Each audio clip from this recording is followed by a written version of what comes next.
So sim racing's been getting a little bit weird over the last few years. Somehow realism has turned into torque numbers and a fat receipt. So I built the exact opposite. A 5 Nm wheel, basic load cell pedals, a folding cockpit, and despite my preference for triple screens, I'll be using VR on this one. Because before I get back to building Cup Car 2.0, I need to know, is this enough or does it fall flat? The whole goal of this is to find out what kind of immersion the Camus C5 can actually deliver when paired with the Pimax Crystal Light. In my last video, I explained something that changed how I look at sim racing. Your brain doesn't really care about torque numbers, material, or price. At least not in the way that actually matters. What it really locks onto is resistance, timing, and consistency. If you guys missed that video, I'll link it in at the end. Now I'm prepared to put that to a test. So for this video, I'll be ditching my $12,000 triple screen sim rig to race in the most affordable setup I could piece together without it being pointless. The entire setup literally costs less than the bucket seat on my sim rig, but it still gives you direct drive, load cell pedals, a full cockpit, and a legit VR experience. So how do you even compare a high-end ultra immersive setup like the Cup Car 2.0 build to something so budget friendly? In this case, you have to start with what the brain actually sees before you even start talking about what the body feels. Because your brain's kind of a ridiculous piece of machinery. It can fill in gaps that you don't even realize are missing. And this is where the VR becomes the great equalizer. Inside of the headset, none of the budget rig problems exist. No mismatched wheels, no bezels, no peripheral view of your wilting ficus breaking the illusion. Just you in the car, full immersion. So why the Camus C5? Because it's an insanely cheap 5 Nm bundle that can deliver believable communication through the wheel while also offering the resistance needed to convince your brain that you're actually driving a real car. Of course, there are gear and belt driven wheelbases in a similar price range, but most of those are incapable of reaching 5 Nm, and the few that can still lose some of the detail and power through the delivery system. Connected to the C5, I have the Camus LC100 pedals, which are actually kind of perfect for a foldable rig. In many cases, I've found that entry-level pedals are a little bit too stiff for a foldable cockpit, but the LC100s can actually run a bit softer, which is perfect for consistency and control in this type of build. And for VR, I'm going to be using the Pimax Crystal Light. Not because it's the most powerful headset Pimax makes, but because the clarity and stability matter.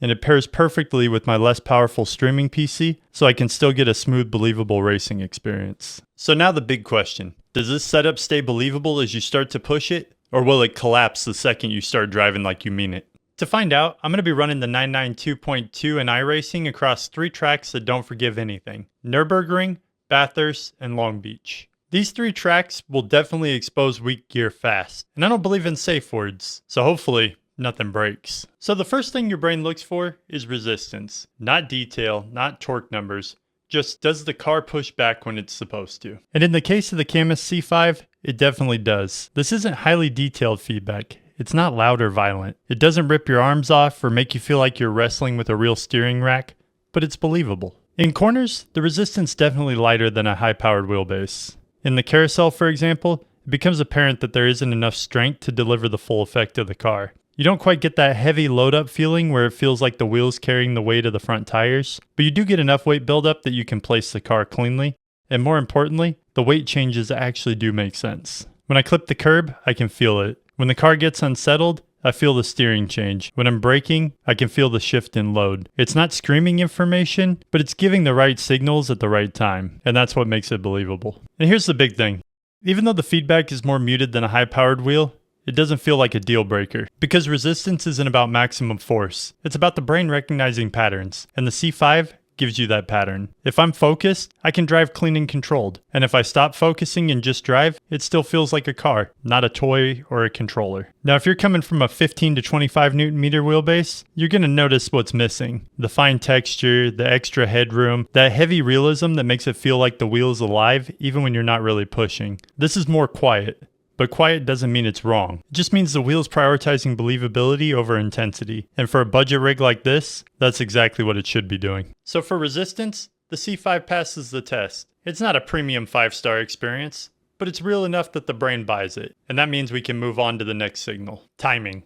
Now the question isn't whether the wheel fights back or how strong the feedback is. It's whether the wheel responds the way your brain expects it to. Because in a real car, you don't get a warning light that says you're about to lose it. You get a split-second change in steering, and you either catch it or you don't. And honestly, timing on the C5 is mostly responsive and believable. When I turn in, the wheel reacts like it should. When I correct, it responds immediately. Nothing feels delayed and nothing feels disconnected. So the foundation's there. But coming from a high-powered wheelbase, here's what changes. The signals are definitely lighter, and that just makes some of the information harder to notice. Not because it's not happening, but because it's not being delivered with the same level of intensity. On my high-powered bases, when the car gets unsettled, it's obvious. The wheel tells you right away, and it practically screams it at you. On the C5, that same moment still exists, it's just a lot quieter. So if you're lazy with your hands, or you're not fully dialed in, it's easier to miss that early warning. And that makes keeping the car tight on the track just a little bit more challenging. This is the difference between the wheel talking to you and you actually having to listen. It's still believable, it still feels connected, but you're working with a smaller signal. And just to be clear, that doesn't mean you're going to be slower. It just means you're going to be relying more on your own consistency and less on the wheel dragging your attention to every little detail. So in the case of this rig,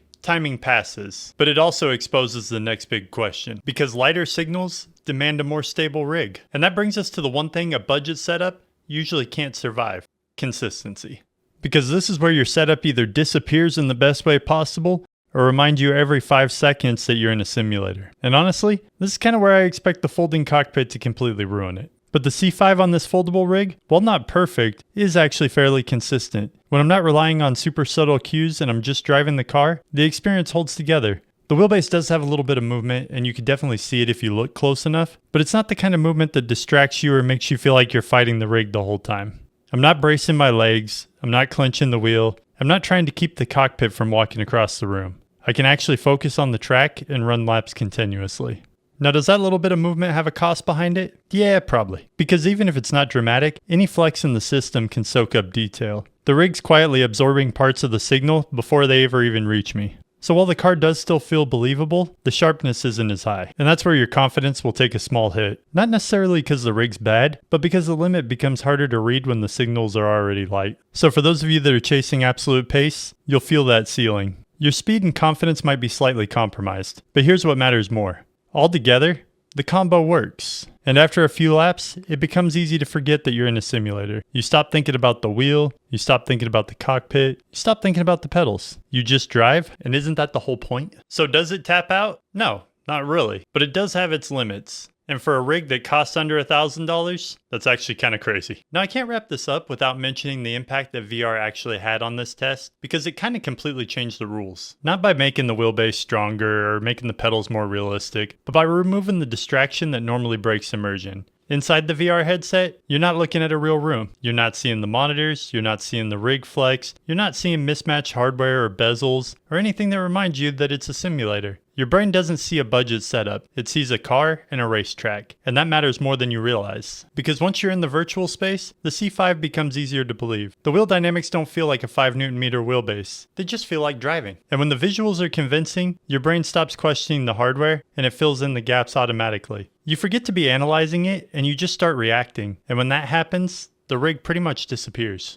So to answer the big question, no, this rig is not going to replace a high-end build. It doesn't have the headroom or the ceiling for detail. But it's definitely got something most sim racers want. A believable driving experience that you can actually get lost in. And that's why the budget rig works. But who does it work best for?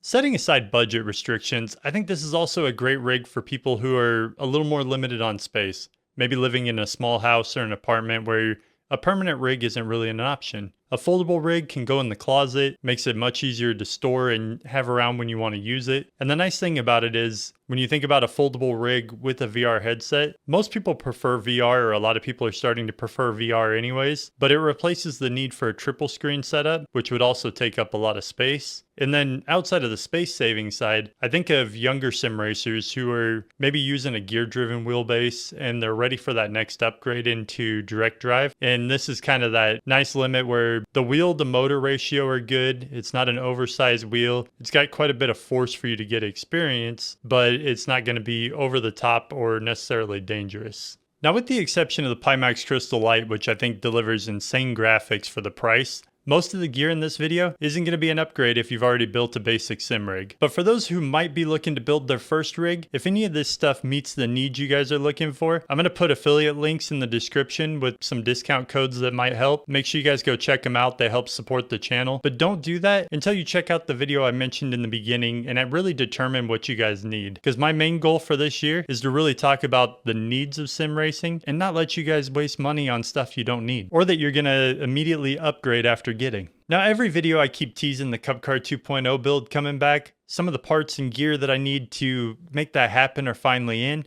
So we should be able to get back to building in the next week or two. So make sure you guys hit that subscribe button and ring the bell if you're not already following. And I'll see you guys out on the track.